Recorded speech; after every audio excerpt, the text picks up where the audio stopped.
Hey, good evening, good evening, good evening. It is Mature Conversations. We're live. Yes. Thank you for joining. Yes. Okay. All right. Thank you for joining us. As you see, I have a special guest on my show today. It is. I think I know this guy. I think I know him. First of all, she's not gonna disrespect me. I am. Okay. This is Mature Conversations. Multi-talented. Good night. Multi-talented. Okay, so can Special I introduce guest. you on my show? Multi-talented. This is Mature Conversations. This is okay. So okay. That means you want me to be very proper, okay? Yes, we're having a mature conversation. So I think I know this guy that is sitting next to me. It is Robert Dunham. He is my husband. He is one of my very special guests on tonight for Mature Conversations. Glad to be on with you. It's amazing. So he is one of my special guests. We actually have a couple coming on with us in just a few moments. They will be my other two guests. But I just wanted to welcome you once again to Mature Conversations. It's been a while. Promise you guys, we were going back in full swing. And tonight, we are talking about blended families. This topic was requested by my dad, actually, and I'm just so intrigued why he wanted us to talk about blended families. Robert, come on now. He wanted us to talk about blended families. I'm being very proper. So thank you so much for tuning in. If you are watching, I cannot see the names that is popping up, so I need you to comment. That is the only way I'm going to be able to engage with you, call you by name. You know how we do in Mature Conversations. We talk back in the comments. You also engage in the conversations. I need you to comment if you are watching so that I can see your name. If my two guests are watching, go ahead and comment. Hey! Okay, so we have Dr. Tish Coleman. Also, her husband, Dr. Martise Coleman, is coming on in just a moment. Thank you for commenting. Go ahead and share. So we're about to just share the broadcast really quick. Do some sharing just for a moment before I bring them on and we get into this conversation, okay? So we're just going to go ahead and share really quick.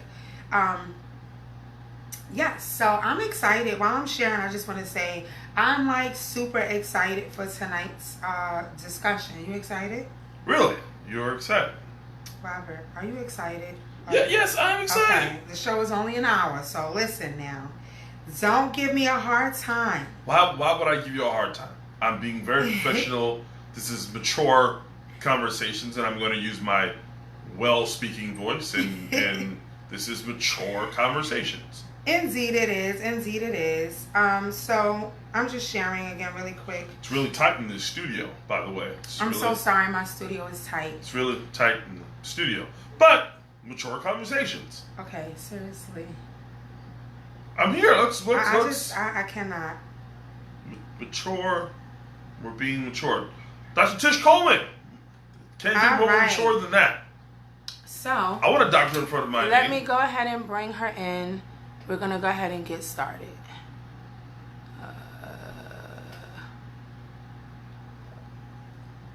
Invite you on. Sorry, guys.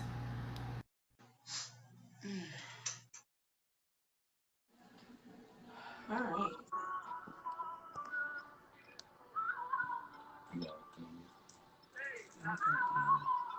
Hey, guys. Welcome to Mature Conversations. Hi. Hey, what's good, family?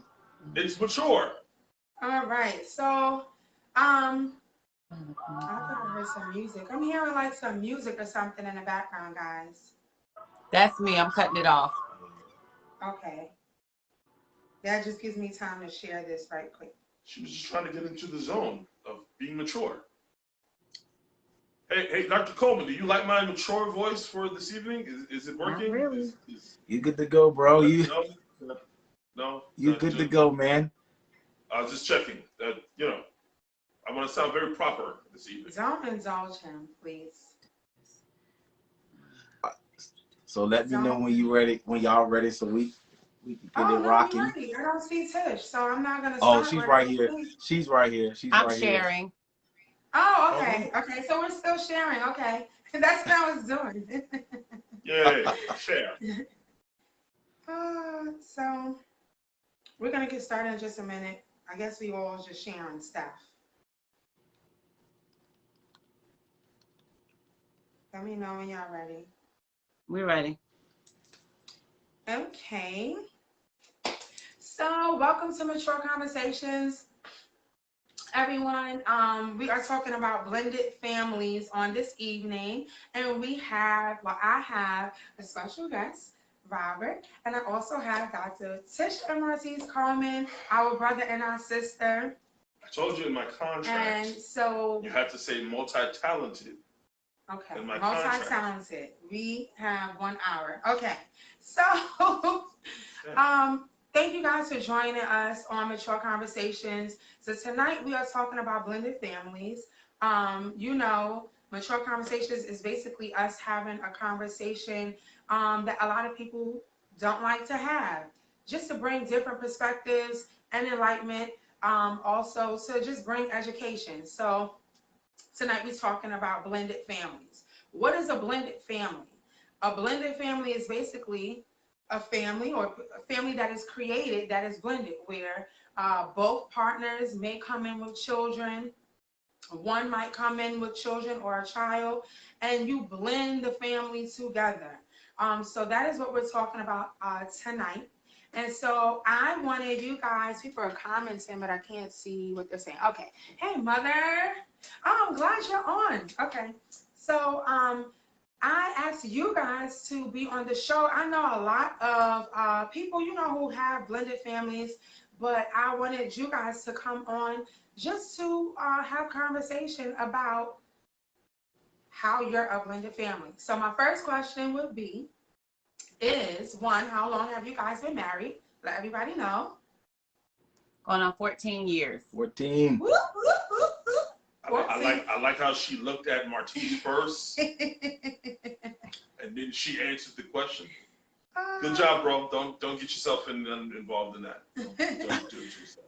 Yeah, so 14 years of marriage. Okay, and so out of the 14 years of marriage, do you guys have children together biologically, or are you indeed a blended family? 100% blended. Yeah, blended. Yep. Yes. I love it. I love it. And explain to us or explain to everyone how you guys are a blended family. We are a blended family because I came into the relationship with children. I already had children from a previous relationship, and my husband has no children. Okay, so you had children coming into the relationship. So, I had some questions. So you guys been married 14 years. You came in with children. How many children do you have? 3, 2 girls and a boy. Look, I know these answers, but I want everybody to know. All right, so Martise, my first question is actually for you. What was it like meeting her children for the first time? It was interesting. It was very interesting, honestly, because they were, first one was 19. I believe the middle child might have been, I could be wrong, 16, and the youngest was 12. So they were full-on teenagers, or one coming out of teenagerhood and going right into adulthood. So Okay. it was very interesting. Met them. Each of them, they weren't little, so they were pretty much practically adults. So, but it was an interesting journey, say the least. Really, you take me back now, like to '09, like that's like 14 years ago. And so I met each of the kids. They were all different in their own way, unique, but they had to adjust to me like I had to adjust to them. I mean, that's just how blended families are, having to adapt to each other because you're from different backgrounds. So yeah. Okay. So when you first met them, like if you could recount, like, was it like they were like, what is this? Well, you know what? Let me ask Tish. Did you like talk about him? Did they have like a history of him or know of him? You know what I mean? A good amount of knowing of him, you speaking of him before like the first time he met them? Yeah. So I did share that I was seeing someone, you know, and I would talk to him a lot on the phone, and we would talk at work through email. Just they knew that I was seeing someone. And I had gotten to a point where if I didn't know where you stood in my life, you weren't meeting my children. I don't care if we were just friends. Every friend doesn't need to meet your child either, or children. So when I felt that connection after the first time, after when we first met, we literally started dating that night. Literally started dating that night. And so, but I didn't introduce him to my children yet. He met my children face to face in February. We met in January. Remember, it was the weekend of Valentine's Day. You know, you got a good timetable on it. Cause I'll be. Remember, because I had cooked. Yeah, you got it. Go with I that. had cooked. You know. And so he did not like Valentine's Day because of some things that happened before I came into his life. And I had gotten him this little dog, and our youngest wanted to give him this bear. She wanted to give it to him. She's like, "Mommy, can I give it to him?" Because they were kind of, you know, anxious, excited to meet him and everything. And after they met him, they liked him. They liked him. Again, it was still a transition that was a little uncomfortable, and it was some challenges to it. But overall, the challenges weren't related to him being a bad guy. Or being the wrong guy, or them not liking him. It was just previously I had been in an abusive relationship. And so we were going to slow walk this one as best we could. That didn't work when God was involved, but we tried our best to slow walk it. Yeah, we tried. At least for the sake of the children. So it wasn't like that scene in Baby Boy, like when, you know, he show up in the yard and he all sweaty, and then Tyrese is like, "Yo, like, who is this?" It wasn't one that didn't happen. No. Okay. No, it wasn't. No, it wasn't that one of those scenes. No, it wasn't like that, bro. It wasn't. I was just checking. I was just trying to make sure it wasn't. You know, because she said she had a 19-year-old. I'm just thinking me at 19, and some guy show up at the house. I'm kind of like, you know, I'm asking questions too. Yeah, I mean, the kids, you know, they asked her questions to her, of course, like not while I was there. You know, when I leave, of course, they would talk with her and all that stuff, because they had to adjust to me, you know, and I had to, you know, get adapted to them. So they would ask things to inquire and question, you know, and it was a learning journey. Like I said, you know, it really was for me because I had no children, so I came from no point of reference. You know, I didn't have any kids, any body like little cousins and stuff that were around. So I was kind of like some people would say Johnny on the spot, or like thrown right into it, you know, into the mix. So it's like I had to adapt really quick. Like I think my journey personally was having to learn things on the fly and quick, and that was challenging in itself, because I'm like, how do I navigate a girl who's 12 years old coming, you know, into now teenagerhood, and hormones and emotional levels is 1 minute 0 and the next minute is 100. I don't know which way I'm going here. I don't, you know what I mean? 1 minute I'm smiling, next minute I got a whole attitude. I don't know what I'm doing. Like, so I needed a whole lot of God and prayer and help and books and research and man. That was a lot. The manicures and the pedicures work. She should took him to get a manicure and pedicure. That is softened it up. Trust me. To soften it up. Maybe I had to do that. But see, the thing about that was the reason that it was so hard was because here you have a man that takes a 12-year-old or takes a child that's not his biological child and loves her from day one. From day one, he showed her what a father was, what a father should be, how a man should treat you, how a man should love you. Her difficulty and what made their road a little filled with a lot of turbulence. It was a lot of turbulence. And when I say a lot of turbulence, it was a lot of turbulence. Blended families are not for the weak, because the child itself can make or break that relationship, because the parent is caught in a gulf.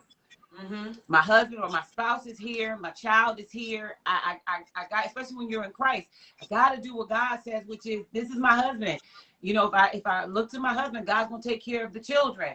But then you're like, the natural side of you is like, but I don't want them to feel abandoned, you know? And so you're stuck in the middle trying to navigate this thing. Yeah. While you're trying to help a child heal.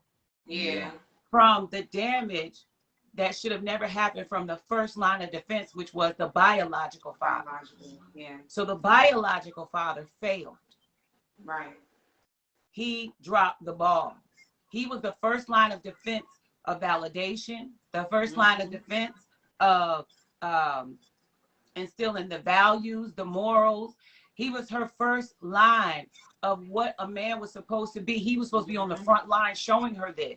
But instead, she's trying to figure out, well, if you help create me, why is it that he loves me more? Why is it that he's taking care of me? He's taking care of me in a way that you should have been doing, and it should have just been, he really should have been a bonus dad. But instead, he became the dad. Right. He became the father. Right. And to this day. So wait, I want to pause right there. I want to backpedal just a little bit, because which something that you said brought me back to, you said that not everybody can meet your children, right? Not everybody can be introduced to your children. So you have to make sure that you know that person's intentionality towards you before you incorporate that. So right there, like what you're saying as far as, you know, because some people, they come in to have like a blended family when a child is really, really small, where I don't want to say you could kind of shape them and mold them, but when you start coming into like the older ages, like you said, that age right there, 12, and then the teens, they've already had experience with their parental figures, whether they've been non-existent or existent and just did poorly. And so I feel like more so, even when they're a little bit older too, you really have to be intentional of when you introduce the person, or where you guys are when you introduce the person, or what their intentions are, because the person that you are with has to have a full understanding that they're not just trying to win over the child. There's some damage more than likely that has to be, I don't want to say undone, but like you said, like healing. So you already come in, even let's say, even if there was a smooth transition where the kids were like, oh, we got a new, you know, a new person in our life, there's always going to be some things that you're going to have to work through. So the person that you're with, that you're connected with, they have to be really intentional towards you and have like a really strong love and determination to make things work with you, because they're taking on another role, not just as a step parent, right? Some people use step parent, you know, now, you know, people use bonus parent, but you kind of got to do double the work. Y'all agree with that? Yeah, I agree. I agree with that to a measure. Yeah. Double. When you come in, like, it seems like with the older kids, really, to me, you kind of have to fit in and know them and get to know them. But then when they have you have to win their trust. Yeah, thank you. And I couldn't get it. Like, you definitely have to earn their trust.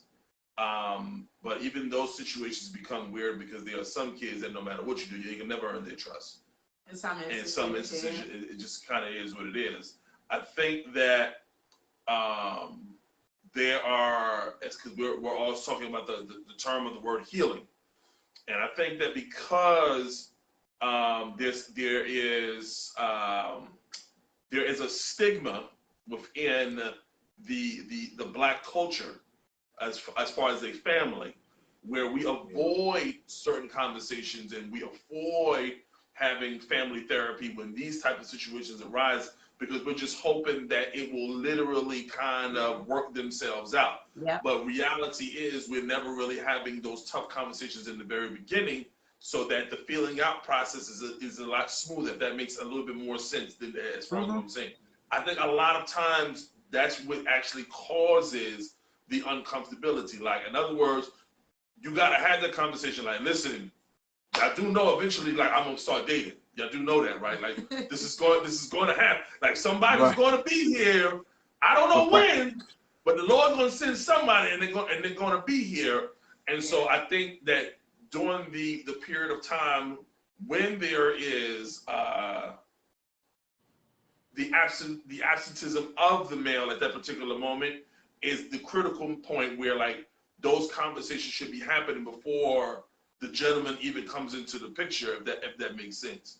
That, we need to talk about this now, because I don't want you to be surprised or shocked and shit. Because put it this way, from what y'all just said, y'all said after that first date, y'all already started, like, that was it, y'all dated. The Lord said, let's get this together immediately. So that means when Tish walked in the house, she basically was like, listen, she done floated in, and I got a man, y'all, and everybody kid's like, what?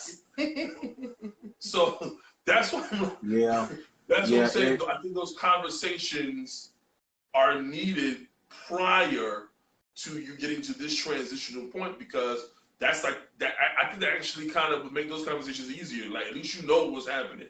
I think sometimes it's that shock, that immediate shock, like, oh man, mommy dating somebody, or daddy dating somebody. I don't know what I'm supposed to do about that. Right.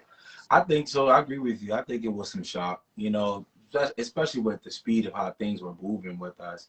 And so there were certain times, trials and error, had to learn along the way of things that went well and things that did not go well.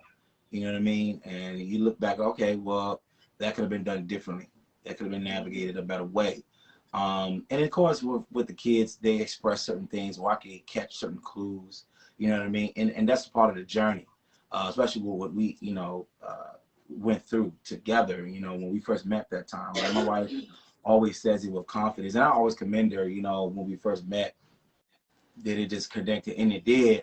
But it was just so quick, you know what I mean? And I was scared for my life. It was scary though. I was just, I wasn't no speaking in tongues. I was just scared. Scared. I'm chuckling, bro, because she already knew what to do. She says, listen, this is my husband. Let me cook him a meal right quick. So he already know. Let him get this smothered chicken and this rice real quick. So he already know what time it is. So I get it. I see my brother Kingsford is on. This is actually a conversation he could actually jump in, because he's currently also in a blended family. We like to engage with you guys. So if you have something you want to share in the comments, go ahead. But I wanted to give a stepchild's perspective on something. So we are also a blended family. Yeah. Okay. So I personally don't like that term, but he doesn't like the term. But to be politically correct, we're a blended family. That's why I don't like the term. Okay, so I feel like it's the same thing with you guys. At this point, you're such a blended family. People really don't know if you don't verbalize, like, oh yeah, this one right here is not biologically his or hers. People don't know, because we've taken on, like, this is our family. You know what I mean? So really quick though, I want to give a stepchild's perspective as far as it can be a very scary thing as a child, especially if your parent has been single for a while, or you've known them, because again, your parent could have been dating, but you never actually met the person. So to you, you're like, oh well, I had my mom to myself, or I had my dad to myself, and then in comes this person that clearly is sharing my parents' heart. So one thing I will say to anybody out there from a stepchild's perspective, who might be having a little friction, getting blended or whatever. Sometimes getting blended, yeah. Getting blended. There's a cake. You're making some cake. Getting blended. Sorry. Getting blended is that sometimes the child might not dislike the person that has come into the picture. They just have a hard time processing their emotions with having to share their parent. You know what I mean? Especially if it's just been you as a kid and just your parent, and then all of a sudden another person coming, it's like, wait a minute, I have to share my parents' love with somebody else. And the child might like the person, but that, you know, as a child, you can't process everything. So I know, for me, well, my ex-stepfather, he was in my life since I was a baby. Do you see these terms? What are you supposed to? Ex-stepfather, Ex-stepfather. What should blended you? family, What other stepchild. I don't get it. But I can't say my like, ex-dad. my ex-stepdad. I have a dad. I have a father. So yeah, so I think that's the best way to. I guess that's Q's expression. My ex-stepdad, my previous. I don't know what else. How you would say that. Let's do previous. We do previous. I think previous. Oh, okay, yeah, that makes that sounds better. Okay, it's not a relationship. My ex-stepdad. That's my not previous. You weren't dating your stepdad. My previous stepfather at the time. I've known him from since I was. Well, he's known me since I was a baby, basically. So it wasn't more so of, how can I put it? So you said, wait, I'm sorry. You said he knew you since he was a baby? You was a baby? Yeah, he was like a family friend. And so then he was plotting to your mom's he was a family friend turned. You know, they got married, right? So, are you going to let me finish my sentence? So they were, you know, friends. And then, you know, they got together and got married. So I knew him. But then when it turned into him being my stepdad, then it was like different. You get what I'm saying? So it's like I knew him. I liked him. But then when he became my stepdad, I was like, wait a minute, hold on. What's happening here? And then I had to adjust. And then I was like, okay, this feels really good. You know, this feels good. You know, X, Y, and Z. So I just think I just want to give a little bit from a stepchild's perspective that sometimes the opposition, it don't even really be about the actual person that they dislike the person. It's that hard transition. My brother is in the comments and he is cracking up right now because that is his dad that I'm speaking of. So it's a little hard as far as the transition. I had a question. He prompted a question for me to ask, and now I forgot.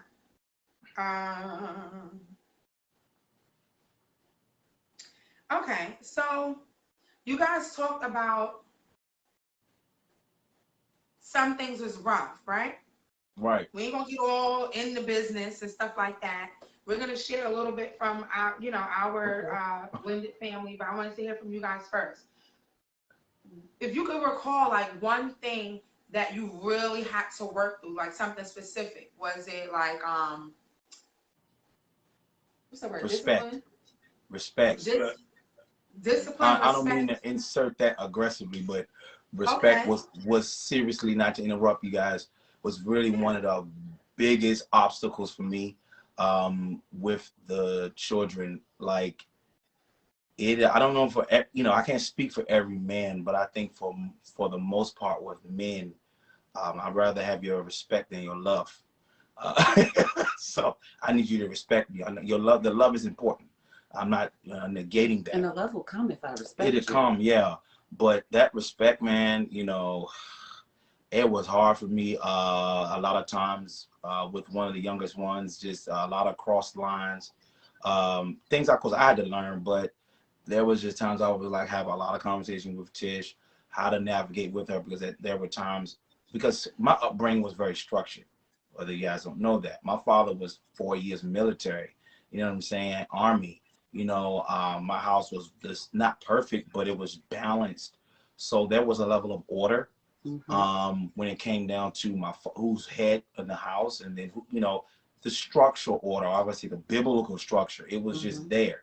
So when the blended family came, I adopted a model from my father a lot as far as leading and just how our home should be navigating.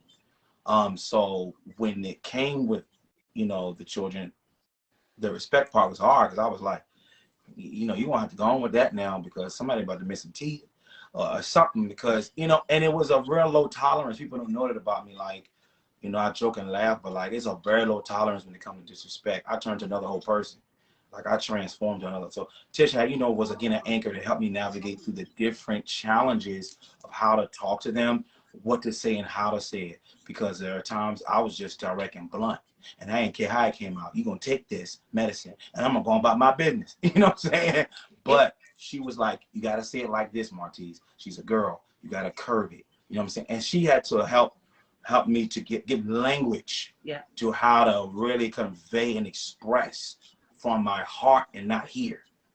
Because as soon as it get to here, it's coming right out there. And so, but she was really helping me to understand, let it get here and then let it sit in your heart and then express. You were going to say something. Yes. Yeah. Oh, okay. So you just had to acquire. You had to get and some patience. soft skills and some patience. Because the one thing that he did not have when we got married was patience. And of course, it was just us two at first. Yeah. Because of course, my son, our son, is in North Carolina, and he was with his father. Mm-hmm.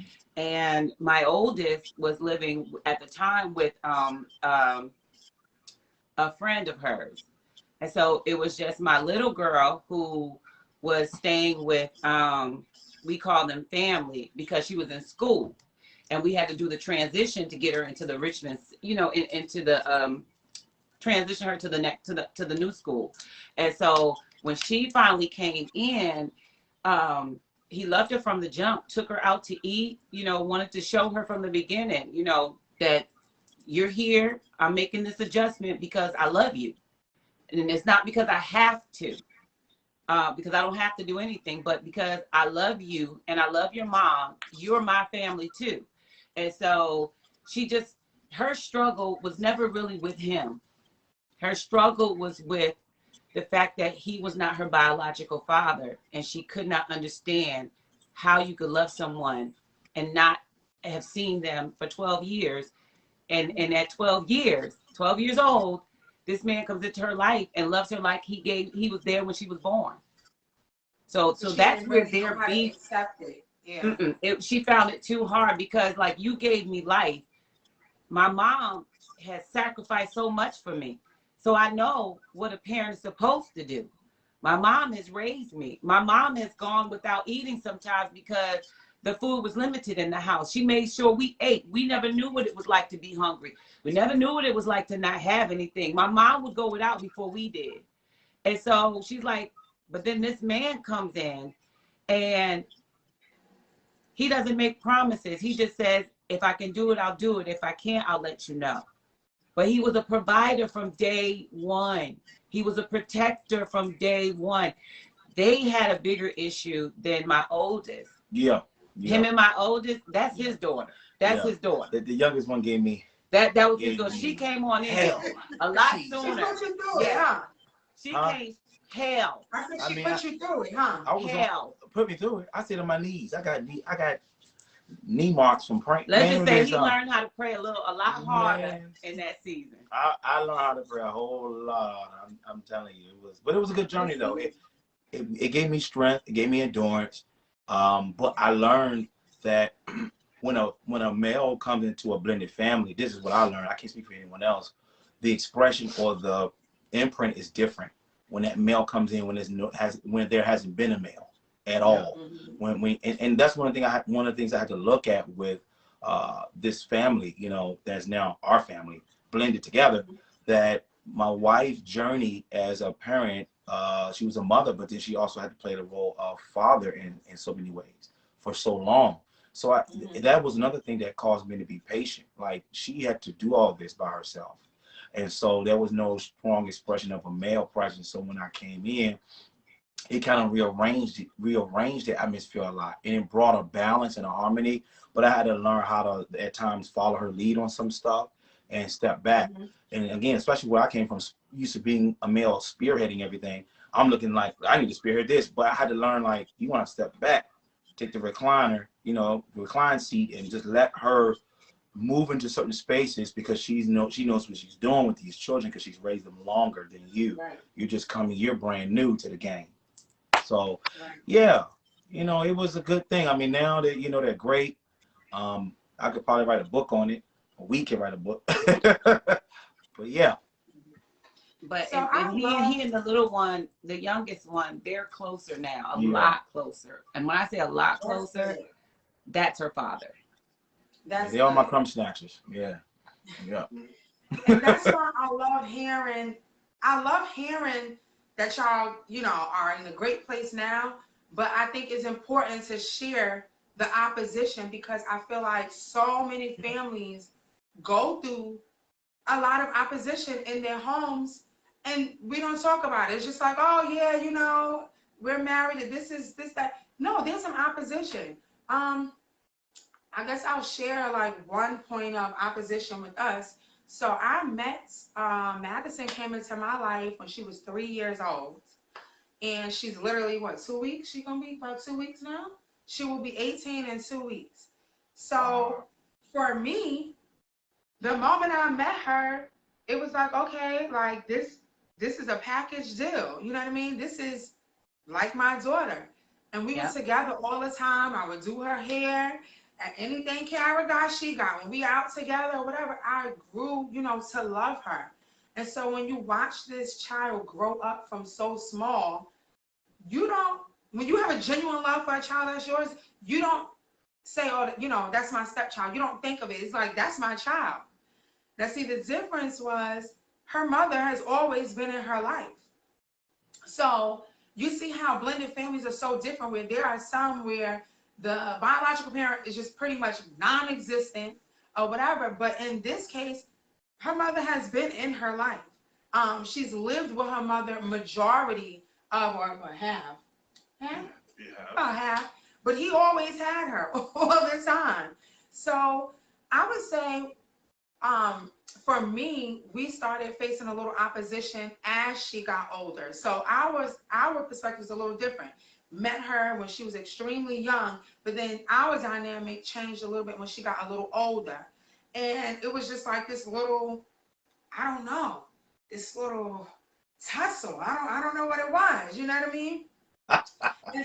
It was like this little tussle. Now, y'all know me. I don't like no spicy kids. I don't like when you get spicy with the mouth and spicy with the attitude. I don't like that spiciness. I don't like the spiciness. And so I feel like now, coming out of that opposition now, I'll explain more in detail, but now out of that opposition, it was almost like what it was with your daughter. When he met her at 12 or whatever, it was just trying to find your balance and trying to find like your role, where you fit in. So for me, and a lot of people, they get into marriages and they have this mindset like, oh, this is gonna be like the Brady Bunch. Everybody gonna get together and everything is gonna be fine. Everything was fine until she started getting older. And to me, I attributed that to having her own emotions, having her own thoughts and things like that. So for me, when I went into it, because it went so smooth, I'm thinking like, this is my kid, not negating her mother at all, but from my perspective, this is my kid, X, Y, and Z, and I'm in my mind have this whole vision of how our relationship is supposed to be. So I actually found myself more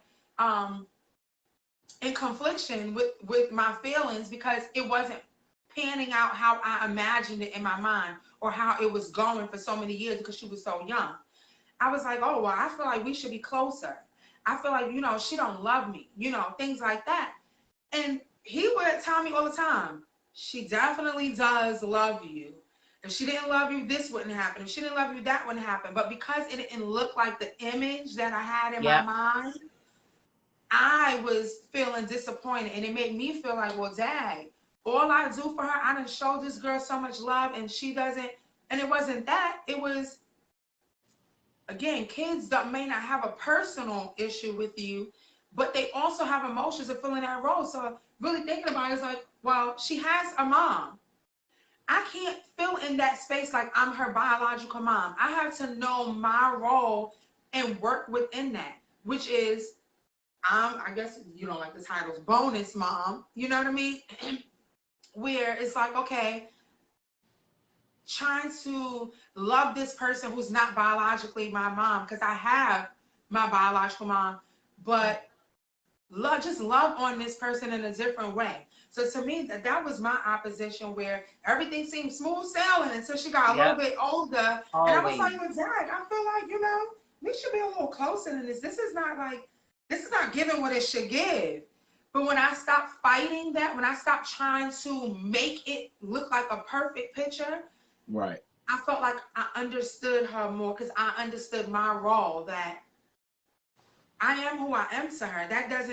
It doesn't take away anything. I'm not her biological mom. I can't force myself to act as if I'm her biological mom. That doesn't mean that there's no discipline. That doesn't mean that I don't, you know, set some order with all the other kids. It just means me functioning in my other role. What were your thoughts on that time frame with that opposition? My perspective, the tussle began when Ryan was born. Oh, okay. That's when that started. The reason why, and I can actually pinpoint the moment. When Ryan was born, there's a picture that I still have where Madison is holding Ryan, and she has this look on her face, kind of like, what the heck is this? What the heck is this? So she was comfortable with just having Kara because they were so close in ages. But when Ryan came along, it kind of was like, okay, what's supposed to happen now? I took it as more so her being the baby girl. She's thinking, oh, I'm going to get replaced, or, you know, I'm not going to be as included as I am, because, as, you know, Shaquana has alluded to, Madison was with me all the time. There was not a moment that you did not see me and did not see her. And that's why I try to tell certain dads, it can be done. I had my daughter since she was 1.5 going on 2. You did not see me and did not see her. So it didn't work that way. But when I try to explain to people, I'm like, in this particular moment, I'm like, okay, that's like a hard thing to adjust to when a new person, as far as a child, enters the relationship, and the child who's been here for already a long period of time is trying to figure out, okay, what role do I now play in this particular situation? How do I fit in here? Because it looks like, well, my dad is moving on now because he's having another kid. So how do I fit into this dynamic? So I think it got more so, if you want to call it opposition, was during that time. And then she was getting older, so you know how it is. They're gonna see how far they can go, or how many buttons they can push. Gotta test the waters. I'm about to put the waters.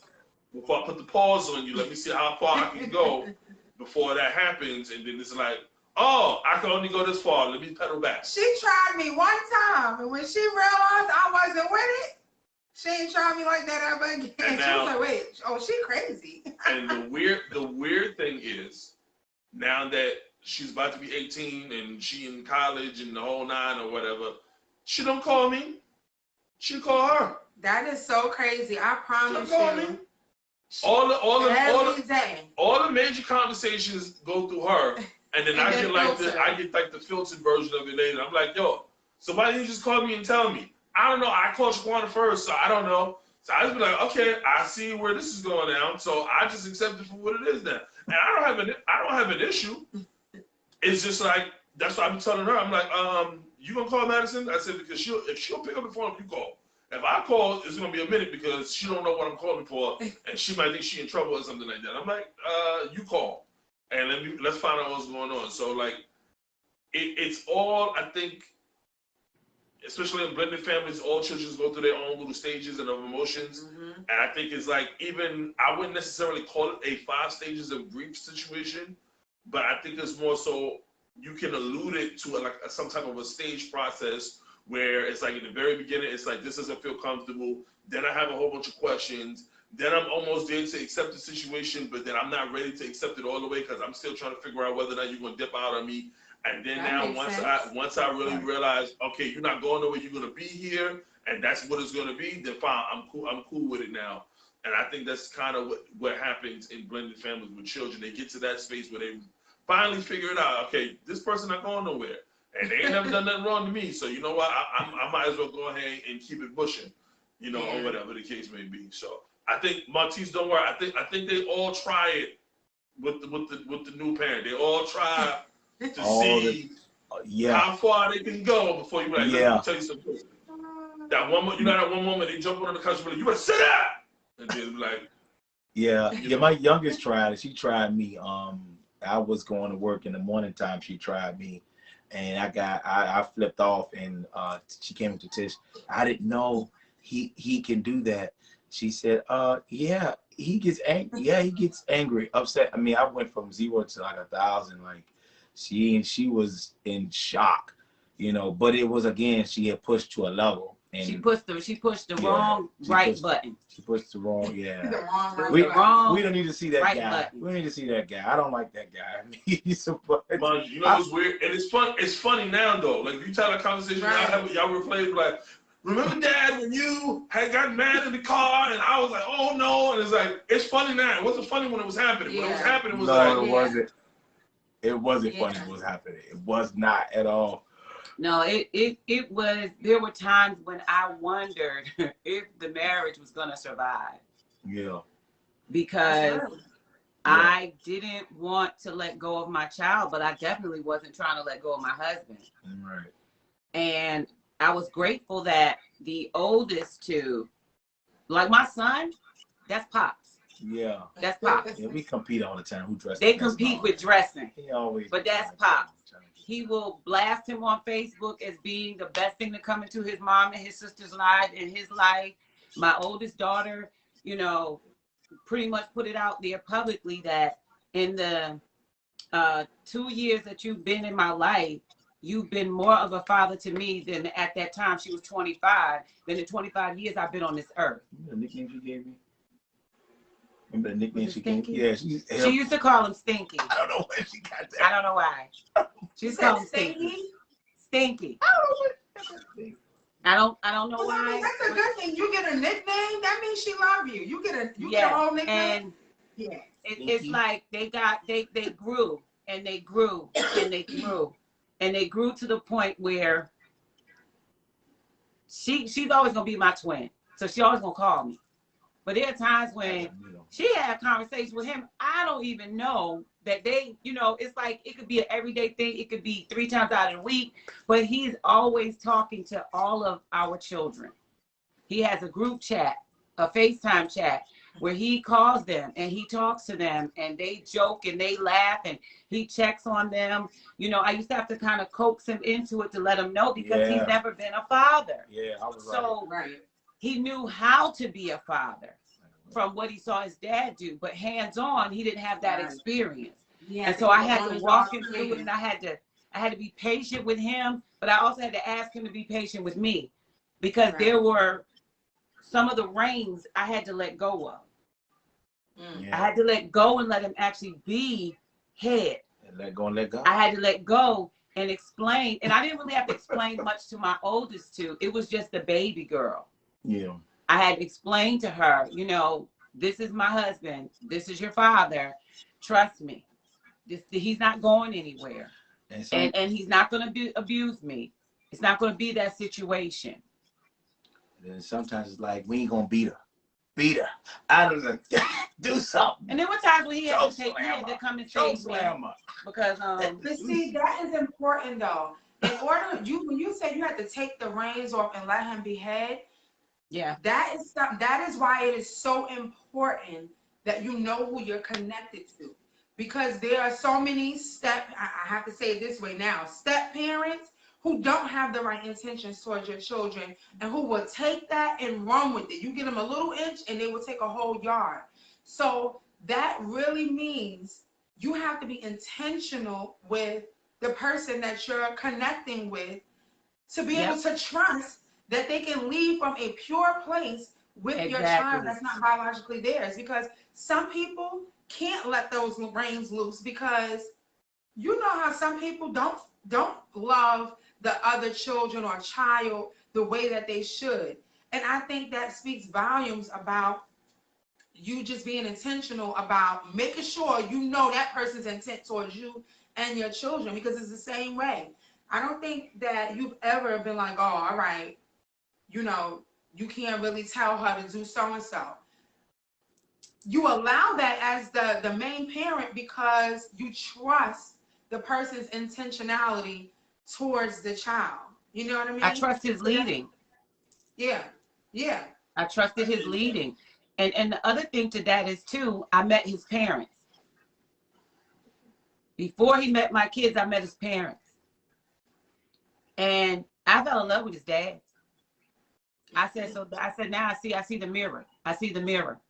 Because like I said, I met his parents. Of course, after meeting him, then he introduced me to his parents. And I saw his father's reflection in him. I saw where he got it from when I met his father. And so God was already showing me, you know, because real quick, my first mistake happened just like that. And it ended in less than a year, less than 6 months, it was over. Okay. This relationship was moving almost in that same pattern, but there was one key element that was not there, that was in our midst, and that was God. I was not pushing myself to get married. I wasn't pushing myself to, you know, for all of this stuff. I put everything on the table. I said, now that's what it is. What you gonna do with it? I was honest. I was upfront, and I just let things go. And I said, all right, God, you know, I'm not in the mood. I have children. We're not about to play those games. So if we friends, boom, you could be around my kids because I trust you. You know, I see the cloth that you cut from. But if it's going to be more, we're going to commit to more, and we're not going to play this game. And so 5 months within meeting, from 5 months, we met January 9th. We got engaged March 16th. We got married May 16th. And we're about to celebrate 14 years. But that's when you know. I'm not saying everybody, you know, oh, you got, you know, everybody doesn't have a relationship with God. Everybody's not, you know, living a godly life. They're not living the word. And that's nothing against them. But I just know after trying it doing it on my own, I was desperate, and I had to trust God for this. I had to let it go because my children their happiness was at stake. They were involved. They had already been through that trauma of seeing their mom being physically, mentally, emotionally abused. I wasn't going to put them through that again. And when God assured me and told me, that's your husband, I had to wait on him to confirm that I was his wife. And then he was able to meet my children. Like I said, he met my children in February. God already told us this over one night when we was going to Denny's. We used to always go to Denny's after the movies or something. And then he met my children. And then God began to deal with him on some things. But when we moved in and my 12-year-old came into the picture, I had to release those reins because guess what? If I don't allow him to discipline her, if I don't allow him to at least verbally discipline her, we're not putting hands on nobody, and that wasn't his forte. That wasn't what he was about. But if I did not let him correct, if I did not allow, I'm not going to say if I didn't allow him to correct, if I didn't step back, then I showed her that she didn't have to respect him. And there were times when I had to go against her with him because she was wrong, and we were both going to correct you. I'm going to stand by his correction. I'm going to stand by his punishment. If he said you can't go, you can't go. We had to start from where we were. You want to go somewhere? Go ask Tease. I don't have a problem with it if he don't have a problem with it, and vice versa. And our children grew up doing that now. So now it's nothing. Mom, do you have such and such a mom? Can Munchie come over? Because y'all know we got another grandbaby. And when she asked me, I said, go ahead and ask your dad. She may not call him dad, but I reference him as dad, and she responds to him as dad. That's her father. And when I say they're tight, they act like DNA is infused from the two of them. She acts like him. My son acts like him. My daughter, she acts like him too. So it's like people think these are our kids together. And that's the way it should be. That's the way it should be. It shouldn't be where We're not talking about physical appearance. It shouldn't be where with your interactions, you know that this is this person's stepchild and that person's stepchild because of the way they interact. So I absolutely love it. Now, you know, I try not to go over an hour, but I knew we were going to go over an hour because it's 4 of us. So to kind of reel it in, I just want each of us, if we could give one tip, what tip would you give people who are dating and desiring marriage that already have children, whether they both come in with children or just one of them come in with a child or children? I'll start with Robert.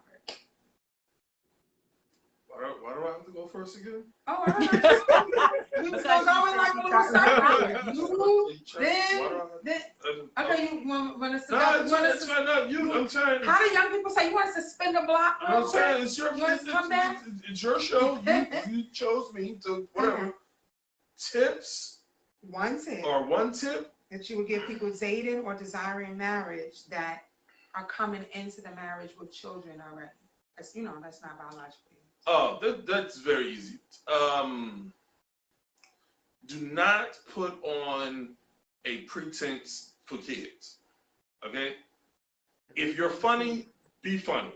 If you're serious, be serious. But don't try to come in and try to play a role that's not necessarily the one that's designated for you. Where you come in like, yeah, I'm gonna be a tough guy when I come up here. These kids will listen to me. They don't respond to that. That's you gotta be who you're gonna be, and you be your authentic self, and then you won't have an issue. Like, quickly. That'll get you shut out real quick. My mother's husband. I never had an issue with him. Oh, I was scared to see what he was going to say. I never had an issue with him personally, right? But I already had my example of what a man was supposed to be, what manliness looked like. He was the direct opposite of that. So I saw him as soft and I saw him as weak. I'm saying that for a reason. Lord help us. When he tried to play the tough guy role, it just didn't work. Because it wasn't authentic. Because it wasn't authentic. So it was like, hey man, go wash the dishes. Nigga, I'm not washing nothing. What you talking about, bro? Help him, Lord. But and he was, how old were you though? You were older. You were a teen. I was 13 probably. Oh, you was 13. I was probably 13. I thought you were a little bit older. Somewhere around there. I don't know. Whatever. But just be who you are as an individual. I think that will. You're not there to fill shoes. You're there to put on your own shoes and take your own spot. If that makes sense. Your own role. That's what I had to learn. You're not there to go and say, oh, this guy's not there, so let me go put on his shoes and take his position. Or this person's not there, let me go and put, like, that's not what you're there for. You're there for to, and even that, I don't like saying like filling in a gap. I don't think you're there to fill in a gap. You're there to build a bridge, if that makes sense. Yeah. So that's what I have. That's real good. That's real good. Okay. We're going with the men first. Martise, go ahead. What's one tip that you would give? Repeat the question again, because Rob gave some good stuff. What tip would you give for what is one tip you would give someone dating and desiring marriage who already have children? Communication. You gotta really communicate.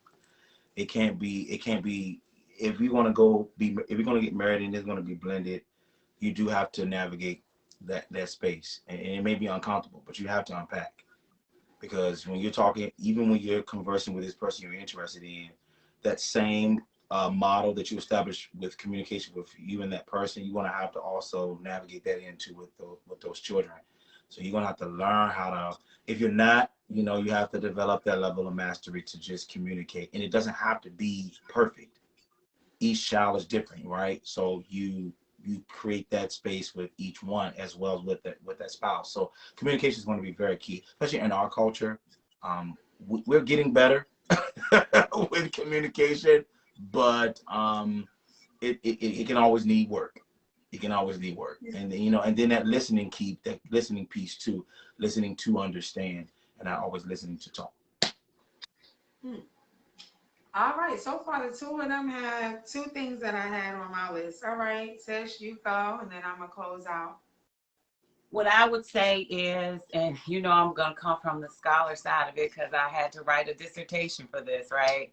I am going to suggest that if you are not doing this individually and collectively, counseling.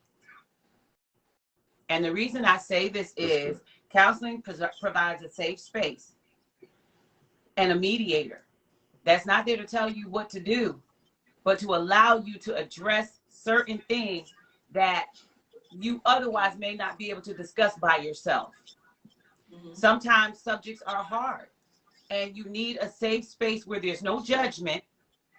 But look, well, you know, I'm nervous because, you know, you got a daughter and I don't know how that's going to play with her mom, you know, and I do love you and we do get along and everything, but, you know, and if there are some things about yourself, some things you suffered, some things you went through prior to this relationship or after your last relationship, I highly recommend counseling because even in marriage, we still need to see a counselor because there are things that I need to work on individually so that I can be successful holistically. Right. I can't be a good wife if I'm suffering if I'm going through some things that may not have anything to do with my husband, but have everything to do with me. And so why wait till you get married to need to work on these things? Work on you while you can work on you while you're dating. Right. And if it turns out that, you know what, I kind of like who I'm becoming, but who I'm becoming is not going to fit in this picture right now. Right. So I may have to fall back. Yep. We have to stop wanting so badly to be with someone that we ignore our own red flags that we have. Because the men and the women, they're not the only ones with red flags. Tish has some red flags. Okay? Nah, flag on the play, Doc. Pick that up, carry that back. That's you just lost. That's a penalty. You done lost 10 yards. Nah, you got to go back with that. You got to take it back to the beginning. Take it back to your last one. And so I highly, strongly recommend counseling because you're not going to, if you're not going to wait to be, if you're not going to wait to become a wife after you get married, then why would you wait to be a healed, healthy, whole person after you get into the relationship?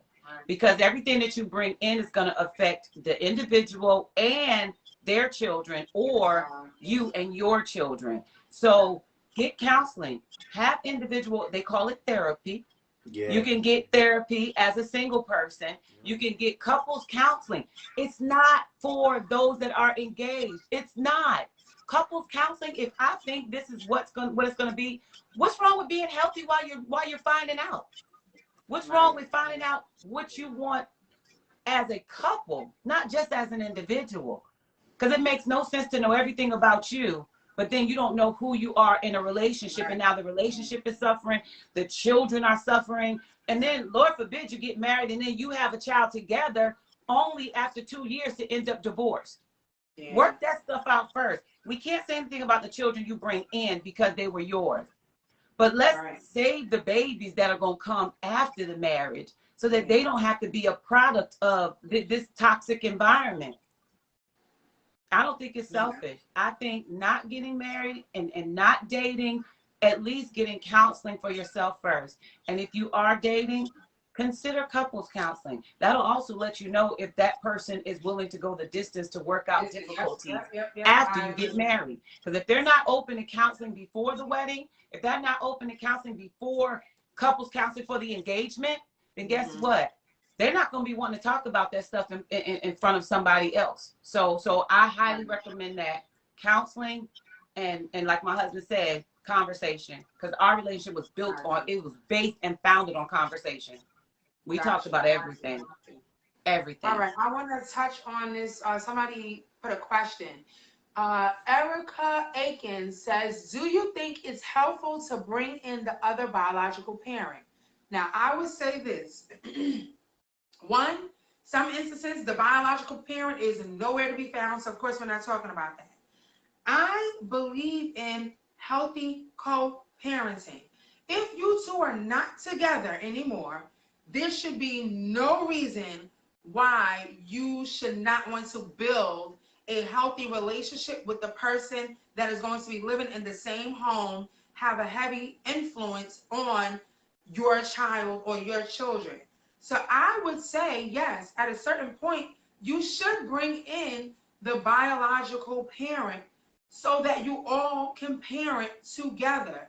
Everybody knows their role definitively, and you can communicate. The child will benefit so much more if they had that extra support. When you leave out the biological parent, or sometimes in some instances the biological parent don't want to be bothered, they don't want to deal with the new person, that only hurts the child. It doesn't just hurt the husband and the wife, but it hurts the child. So I would recommend, yes, it would be helpful to bring in the biological parent. Because to me, you do it in a healthy way. Everybody knows their role. We are not together. Y'all not together no more. So there's no feelings. There's no animosity. So there's really nothing for you to really, no opposition should really be happening. It could just benefit for the child.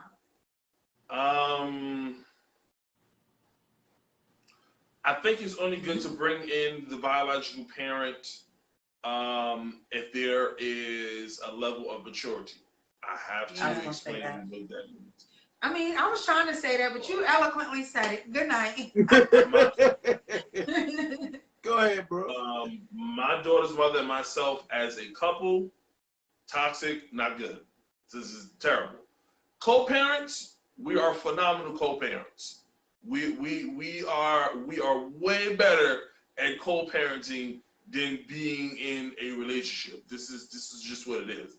But what I learned over the years is that it's because we both had to mature. We had our daughter when we were really young, and we still were trying to figure some things out as individuals. When you get older, you tend to mature. Tend to mature is because everybody does it. So you got some people who are still in a place of immaturity where they'll say, I don't want that person around my kids, and it's like, yo, you making things difficult for no reason. You're not around anyway. So like, what is the problem? So the weird thing is, I'm just, this is a mature conversation, whatever. The real deal is though, my wife and my child's mother, they have a very good relationship now compared to what it was. We never had a bad relationship. They never had a bad relationship. We didn't have a relationship. She honestly, I'm the one who wanted to meet her. I was like, oh, I think I should meet the mother because, she's always here. I'm watching her, And she was like, oh, I don't need to meet her. I was like, wait a minute. She don't want to meet me. Hold on. I was like, okay, she don't want to meet me. What the heck? I'm like, I'm around her daughter all the time. But you know what? I didn't have no baby mama issues calling every 2 minutes. That's not my testimony, my plight. Thank God. Look at him. Look at bro. What? Did you say no?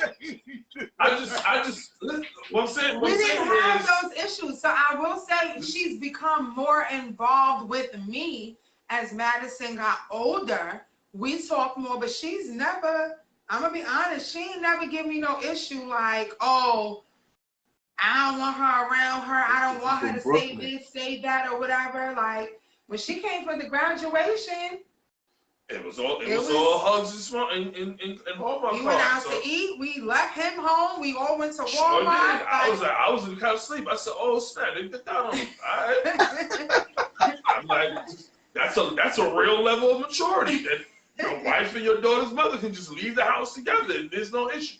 I guess that's what I'm saying though. Like that type of maturity really takes a lot of inner work. Yeah.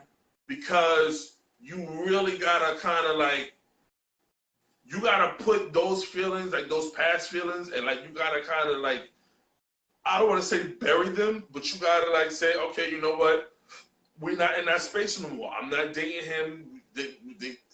We done all moved on. So it's like there are some people who still in their brain mentally have not moved on. They're still replaying stuff that happened like 8 years ago. It's like, yo, boo, just go get the therapy and like, let's move on. We don't got time for this. You holding up the process. So my only thing is, like, she calls me, but she'll call her first. And that's just fact. Like, my daughter's mother will call my wife first pertaining to something going on with that. She won't call me first. And I'm just like, I'm happy. I am happy as I can be that I don't have to worry about the conversation that my daughter's mother and my wife is going to have. Yeah. That takes maturity. You're a blessed man, because a lot of men can't say that. So I'm like, I don't gotta like shoot. Yeah, I just told the police here. Oh, okay, cool. All right, what are you talking about? Just so, okay, cool. I don't ask you any questions. I'm like, all right, well, film me later. I don't care. Goodbye. Because it is what it is. So, like, and I agree with that. I agree that the parents of the children should be brought into the relationship as far as the raising of this child. And because one of the main things that will be solidified is that this child is loved. This child is not at fault for why their parents are not together. But this child has more love. So now I've got two sets of parents. I am fully loved. I am supported above all. And that child is going to be able to flourish and be healthy. And also it shows them, it gives them the prototype of how to have healthy relationships. It teaches them how to play well with others. Now, in my situation, I was the head everything.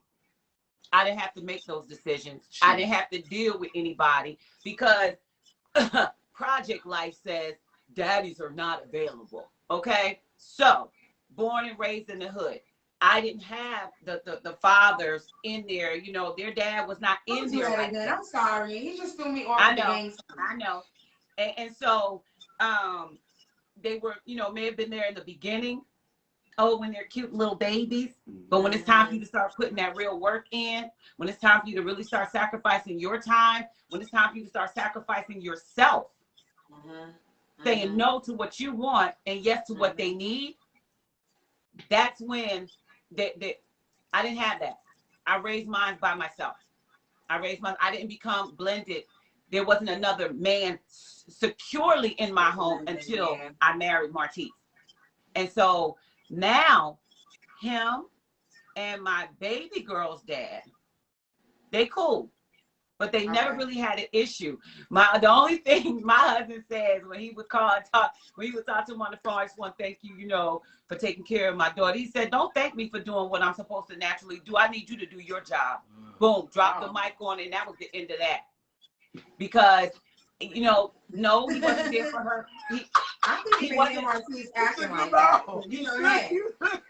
He wasn't there. He was not there for her high school graduation. And that was because I said no. Because you don't get to show up and try to take the attention from all the hard work that my husband put in as her father. You're not going to show up as, you're just going to be the seed donor. We're not doing this. We're not doing this. Okay? This is exactly how but if you are mature and they, you know, they understand, like Rob said, if they understand that the dynamics of what we had is over, this is a new dynamic that we have to work together in. I think that the parents should at least have the opportunity, give them the benefit of the doubt. Listen, this is who I'm with. Because anybody that says, I don't want to meet him or I don't want to meet her, and she better not say nothing to my child, baby, you just lost your whole mind and you lost your access. Because if she's under my roof, if he's under my roof, you're going to mind me because there's only one queen up in here. There's only one king up in here. So you're going to respect my husband. You're going to respect me. And if I say do this, you got two choices. Do it, pack your stuff. I'm going to call your other parent to come and pick you up. Because that's not what we're going to do. There won't be any rudeness. We're not going to be disrespectful. But you're not going to tell me in the house where I help pay bills and where I have to maintain peace and where I am cooking. I am the lawyer. I am the mediator. I am the sous chef. I am the taxi driver. I am the Uber. Okay? I make the runs to the grocery store. I'm the one that, I'm the stylist over here. Not at just Walmart, but we looking at Fila. We looking at, no. I'm either doing your hair or I'm paying for your hair to get done. I'm spending time up in here in the hair store. I'm taking you to get your hair cut. No, baby. Give me back my money and let your other parents do it. But what you're not going to do, especially if you're not giving up nothing, you're not giving no child support. You're not giving, you barely even around, baby. Those are the ones that you don't even worry about. Because first of all, if they are half absent, then they're half present. And that means we don't need none of that stuff. But if they want to be a part of it, they're going to do it in a healthy manner. But the first time that somebody says, oh, I don't care who you with, she better not say nothing to my child. Baby, you won't pay nothing over there. Name ain't on a deed, ain't on a lease, ain't on a car note, ain't on nothing. I'm the bus driver. I take her to the yellow bus and pick her up. We're not going to do this. So if that's what they're saying, we don't even ask them nothing else about the kids. You don't got nothing to do with this. You don't got nothing to do with this. We got custody. Go ahead about your business. But if they want to be involved, extend the olive branch. And that's when you'll know where you stand with them. Ask them, like, listen, this is my life. This is who's going to be in my life. I think you should want to know the man or the woman that's going to be around your children. If they don't, depending on their response, you know that's how you ought to go with it. But I agree also, they should at least have the opportunity to be involved. Right. So I think, to Erica, we all have answered your question. So I just want to wrap it up. I truly enjoyed this conversation. I feel like it needed to be had. And there was so much more we actually could have unpacked. But, you know, like I said, I like to keep it an hour. I knew it was going to go a little bit more than that because it's 4 of us. So just a quick recap. It just sounds like some of the best ways to effectively function in your roles in a blended family is being your authentic self. Being honest and upfront. Making sure you are constantly communicating, even if it's communicating things that make you feel uncomfortable. Don't just only communicate what things you feel are going great.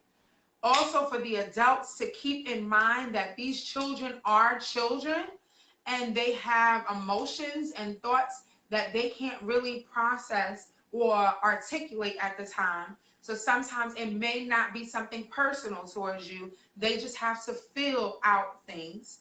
And I think that's really the gist of it, of what we gathered from tonight. I thoroughly enjoyed this conversation.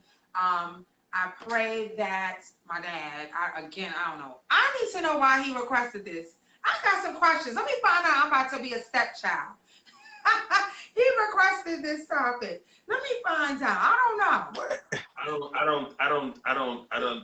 know. I gotta ask. He requested. I don't think that's what it is. I thoroughly enjoyed this conversation. I thank you guys so much for your openness, your honesty, and just being extremely transparent, because again, I always get a message or messages saying that whatever we talked about in Mature Conversations was a big help. So I know that this conversation will help somebody or somebody's. My mother in the comments looking crazy because I said I might be a stepchild. I don't know.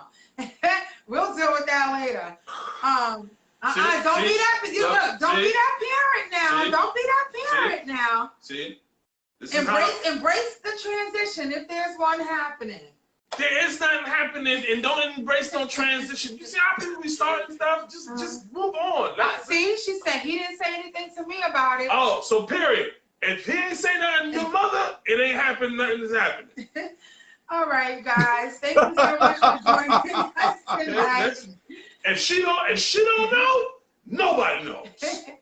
Thank you so much for joining us. You guys, if you have watched, please do the due diligence. If we were good enough to watch and to listen, we are good enough for you to share this broadcast, because somebody attached to you, you might not need it, but somebody attached to you needs to hear something that we all said or one of us said. It's going to be a blessing. Thank you guys so much for joining us. You know we love you guys so much. Love each and every one of you. This episode was brought to you and sponsored by the letter B. And what does B stand for tonight? It's time to go to bed. There we go. There we go. Robert is past his bedtime. Yes. And I still got more work to do, but I'm going to bed. Yes, that's what I'm trying to. He has homework to do. All right, guys. Thank you so much for coming on. Thank you guys for watching. Share. Love you.